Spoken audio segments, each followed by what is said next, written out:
Assalamualaikum warahmatullahi wabarakatuh. Perkenalkan, nama saya Quratanus Sabria dengan NIM akhir 250 dan rekan Saya Muhammad Wildan Abrori dengan akhir 065. Jadi teman-teman, di video kali ini kita akan membahas tentang ketahanan ekonomi di Indonesia, bagaimana negara kita akan bertahan dan bersaing di kancah global.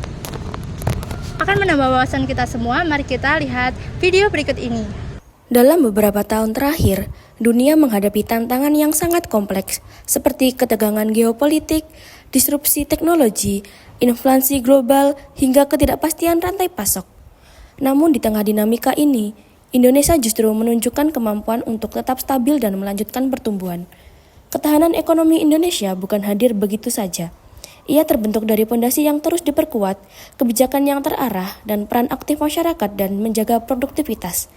Inilah yang membuat ekonomi Indonesia tetap berdiri kokoh meski tekanan global datang silih berganti. Salah satu sumber kekuatan terbesar Indonesia adalah stabilitas domestik. Konsumsi masyarakat yang tinggi membuat perekonomian tetap bergerak meskipun dunia mengalami perlambatan. Selain itu, inflasi yang terkendali dan nilai tukar yang relatif stabil memberi ruang bagi masyarakat untuk menjalankan aktivitas ekonomi tanpa rasa khawatir. Baik pelaku usaha kecil maupun korporasi besar masih memiliki kepercayaan untuk terus berinvestasi. Hal ini menjadi modal penting untuk menjaga ketahanan ekonomi dalam jangka panjang. Konsumsi rumah tangga yang mencapai lebih dari separuh kegiatan ekonomi nasional menjadi motor utama pertumbuhan Indonesia. Ketika konsumsi tetap kuat, sektor-sektor lain ikut bergerak, seperti perdagangan, jasa, logistik, hingga industri makanan dan minuman. Di sisi lain, investasi baik dari dalam negeri maupun luar negeri terus meningkat.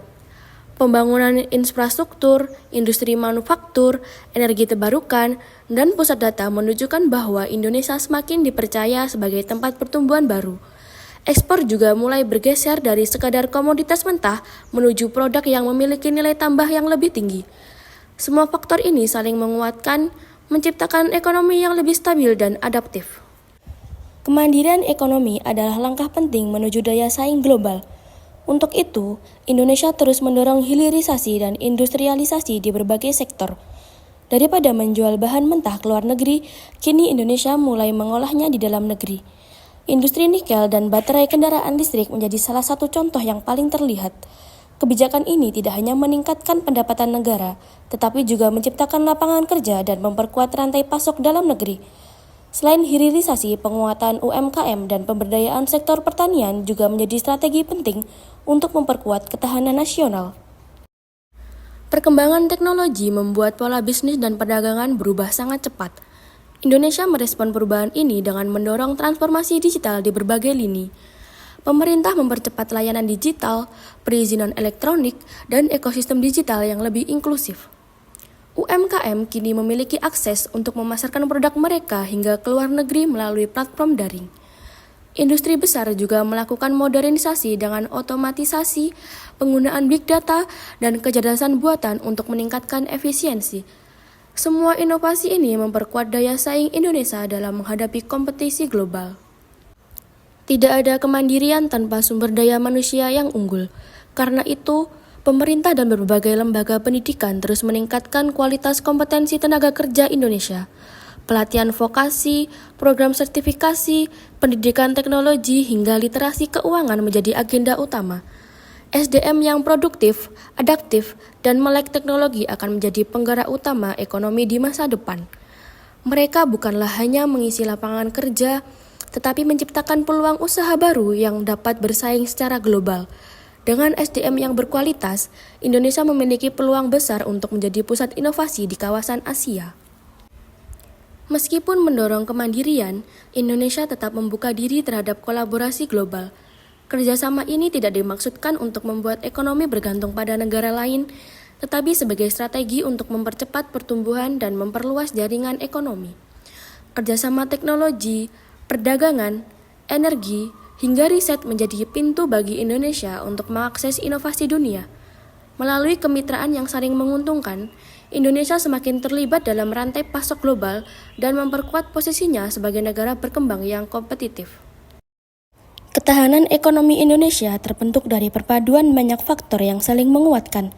stabilitas dalam negeri, konsumsi masyarakat yang terus terjaga, serta aliran investasi yang meningkat menjadi pondasi utama yang menjaga ekonomi tetap tumbuh di tengah tekanan global.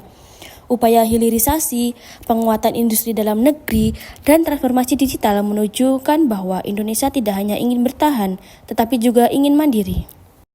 Kemandirian ekonomi ini kemudian mendorong Indonesia memasuki level yang lebih tinggi, yaitu kemampuan bersaing di pasar global. Dengan kualitas sumber daya manusia yang terus ditingkatkan, dukungan teknologi, inovasi, serta kemitraan internasional yang strategis, Indonesia memiliki peluang besar menjadi kekuatan ekonomi baru yang diperhitungkan dunia. Pada akhirnya, perjalanan menuju ketahanan, kemandirian, dan daya saing global adalah proses jangka panjang yang membutuhkan komitmen seluruh elemen bangsa. Namun langkah-langkah yang telah ditempuh menunjukkan bahwa Indonesia berada di jalur yang tepat menuju masa depan ekonomi yang lebih kuat, berkelanjutan, dan kompetitif di kancah internasional. Setelah melihat video tersebut, kami harap teman-teman bisa memahami bagaimana pentingnya ketahanan ekonomi di kancah global. Sekian dari kami. Wassalamualaikum warahmatullahi wabarakatuh.